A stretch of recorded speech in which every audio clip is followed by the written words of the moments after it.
Hello, you are listening to the Audio Information Network of Colorado. Thank you for joining The Shift. The following recording is intended for the use of the blind, visually impaired, and print format disabled individuals. My name is Bill Goldstein, and I'd like to welcome you to our third episode of The Shift, in which we interview people with disabilities and tell their tragedy to triumph stories. My first guest today is Topher Downham, and Topher is a quadriplegic who works for the City of Boulder Open Space and Mountain Parks, and he helps develop and lead hikes. So Topher, welcome. Thanks, Bill. Glad to be here. How you feeling today? Pretty good. Just got back from a 16-mile bike ride. That's awesome. I've had the pleasure of meeting with Topher a few times and working with him, and he is just a bright, sunshiny kind of person who emanates a wonderful energy, and it's really a thrill to have him here. I'd like to start the interview, Topher, with asking you how you ended up in a wheelchair. If you could just share with the audience a little bit about your accident. Okay. About 25 years ago, I was hanging out with some of my Norwegian buddies, and we were out drinking at the bars here in Boulder, and two of us got separated from everybody else, and this was before cell phones, so we couldn't find anybody. We went to all the bars, nobody was around, so we decided to go for a swim about 12 o'clock at night, and climbed the fence. My buddy walked into the pool, and I just ran up to the edge thinking, should I cannonball or should I dive? And at the last minute, I dove into the pool, and while I was diving in, I hit the water with my arms, and then I thought, I'm just going to put my arms to my side and just cruise to the other side. And instead of cruising to the other side, I ended up smacking my head in the bottom, and basically just shattering C6 and C7, the lowest two vertebrae in the neck, and becoming completely paralyzed. I had to hold my breath, just hoping that my friend would figure out that I was actually drowning. And he did. So he was able to come, and he lifted me up, and he's like, "Are you faking it?" And I'm like, "No, I think I broke my neck. I can't move my arms. I can't move my legs." He's like, "Oh crap, what do we do?" And I was like, "Well, you got to get me out of the pool and call 911." And so he did that. He was able to lift all 155 pounds of me up onto the deck, went and got help, and within 6 hours I had surgery on my neck. They were pulling all the scraps out of my spine, and they put two cadaver bones in and fused 5, 6, and 7 together with a titanium plate. And when I came out of the anesthesia and all that, the doctor came in. He's like, can you move your arms now? And I could use my biceps. And at that time, I really had no idea what disabilities were all about, and paralysis. And so my first question was, when am I going to walk again, Doc? And he was like, we'll see about walking. Let's focus on your triceps and see if we can get your hands moving again. And that's kind of when I started realizing that, oh crap, I'm in deeper than I thought I was. I wasn't going to be able to play in the hockey game 2 days later. So I started thinking what am I going to do to become like a better quadriplegic? And that was kind of, you've talked a lot about shifting. Mm-hmm. And that was kind of when I started realizing that if I was going to heal, I was going to have to be as positive as possible and start working on this new body, kind of like a new sport. And I basically started sort of lifting weights whenever I could with the helpers down at Craig Hospital, and just tried to learn everything I could. And I tried every different thing, like acupuncture and massage and yoga and whatever could make me stronger and deal with this injury better. Wow.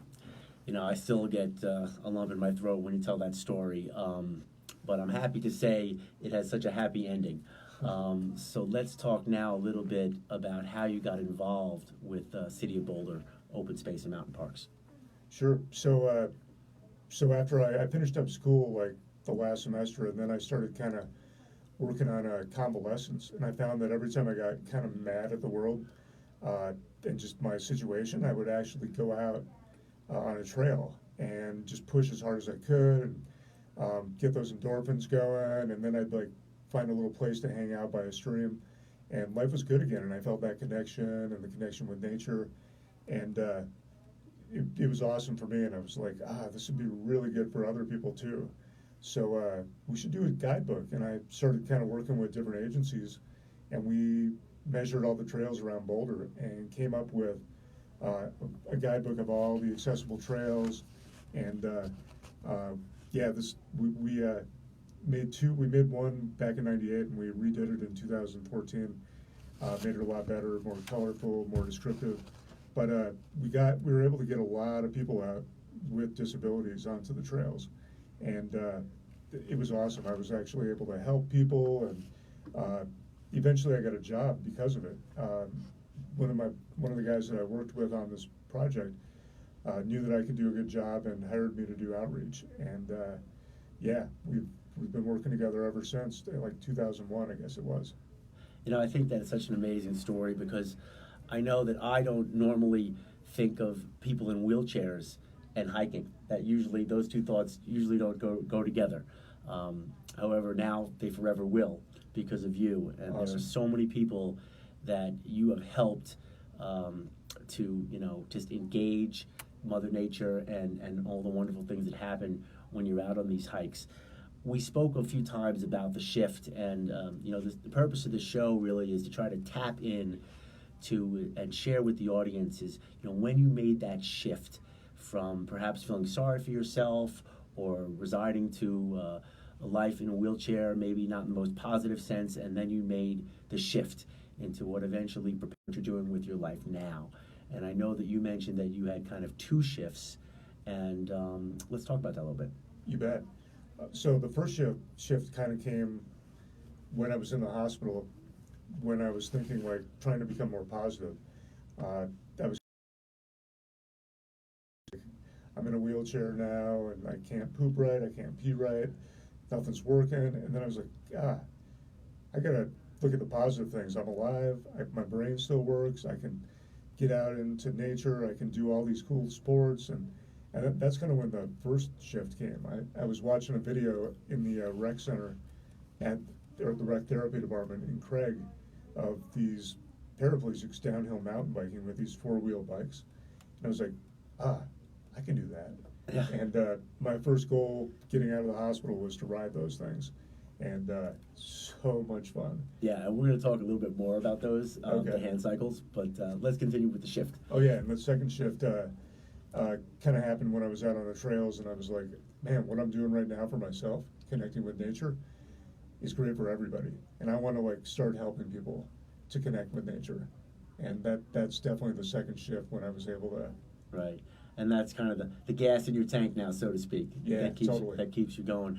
You know, it's great that you could just, in my case, it was adaptive skiing, but anything that's out there that you love to do can really be harnessed and become a springboard for the rest of your life. Definitely. And you've clearly shown that.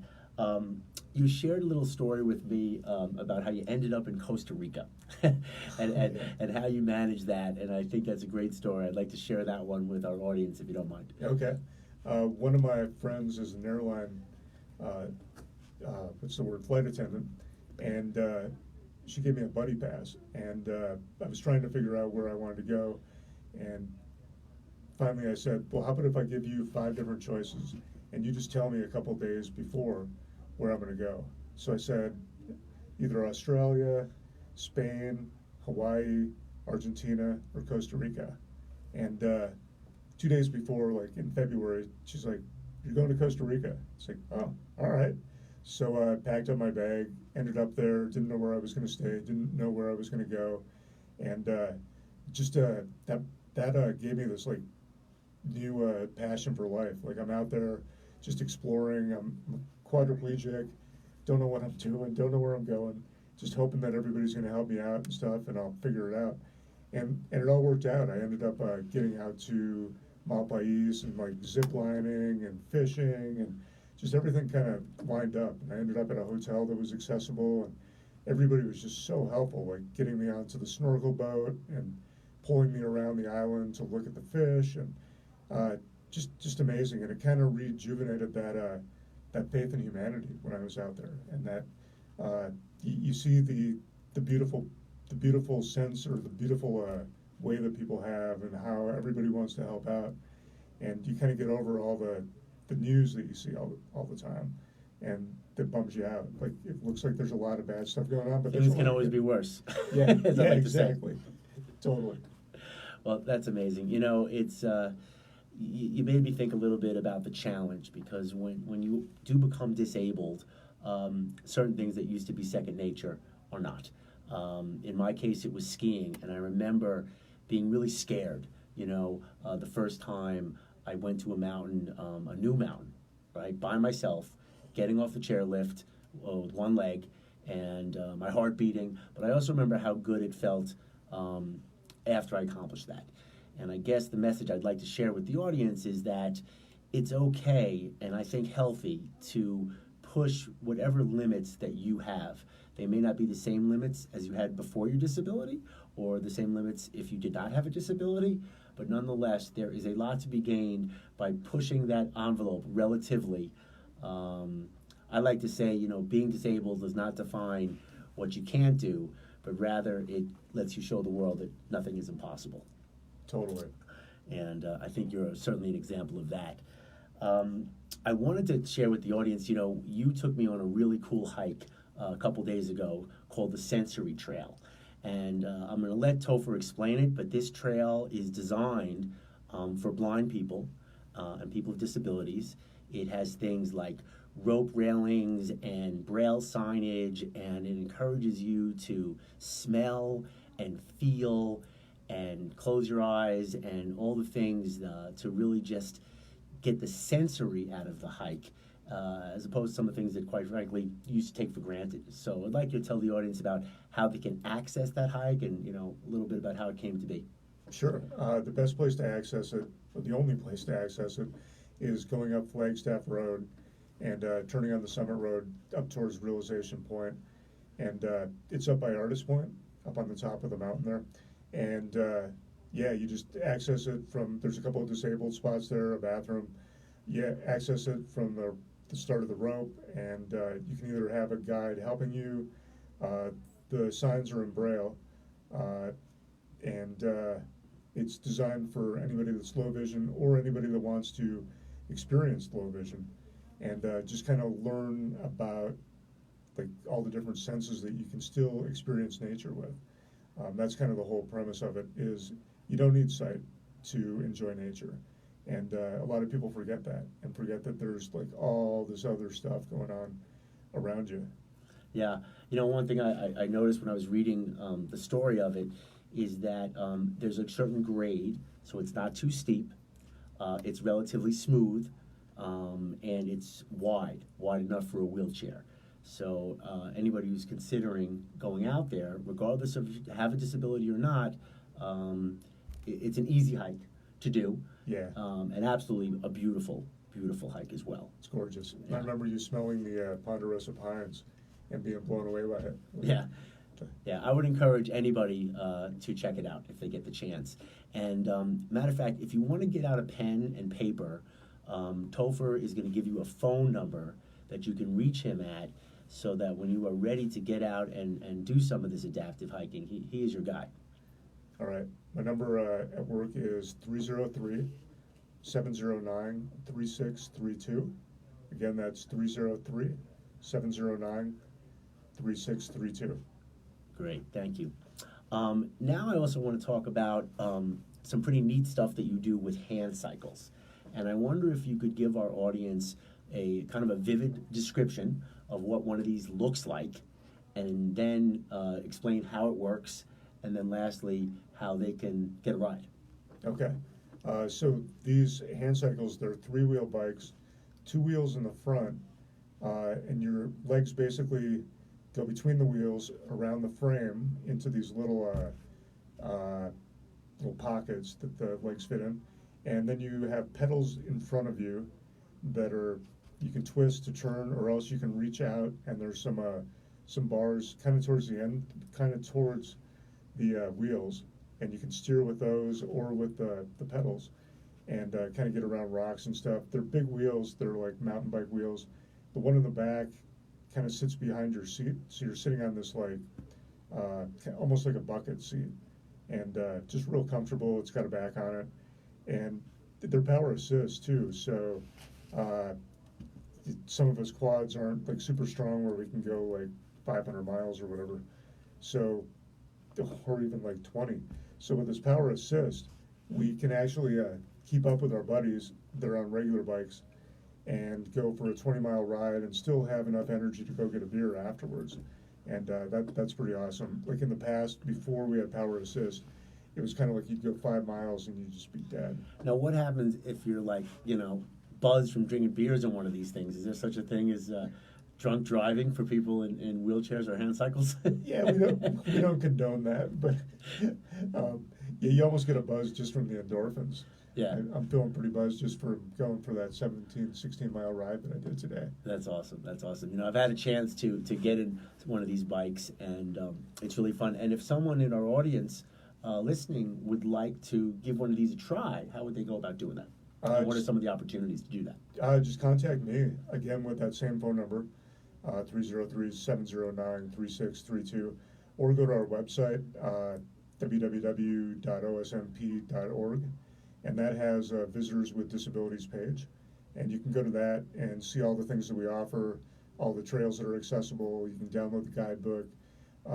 And you can contact me, too, with an email, just downhamt@bouldercolorado.gov, and we'll set up a ride for you.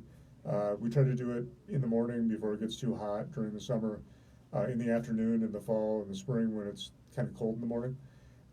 Yeah, and we show you everything that you need to do, and most of the people that go on these, they're kind of tentative at the beginning, and by the end of it, they've got a shit-eating grin on their face and are addicted. Yeah. It's pretty fun to watch. Yeah, they are a lot of fun. How many trails are there that you consider accessible trails? So we have about 20 trails that are accessible and about 10 sites, like where you can just pull it off and picnic, and there's a small trail. So we have about 30 trails and sites. That many? You can go Okay. to. Yeah. That's great. I'm not sure why, but I never knew they existed. And I have a feeling there's some other people who did not know that they're out there as well. So that's awesome. And your book is fantastic, and it's such a awesome thing that you were able to write this book, and it's become such a great part of your wonderful story. I'd like to ask you now to talk a little bit about, what is next for Topher? So my next trip is actually coming up in a couple weeks. Some friends and I have been working on modifying my road hand cycle to put a power assist on that. And we figured out how to hook my wheelchair on the back so I can carry my luggage for a camping trip.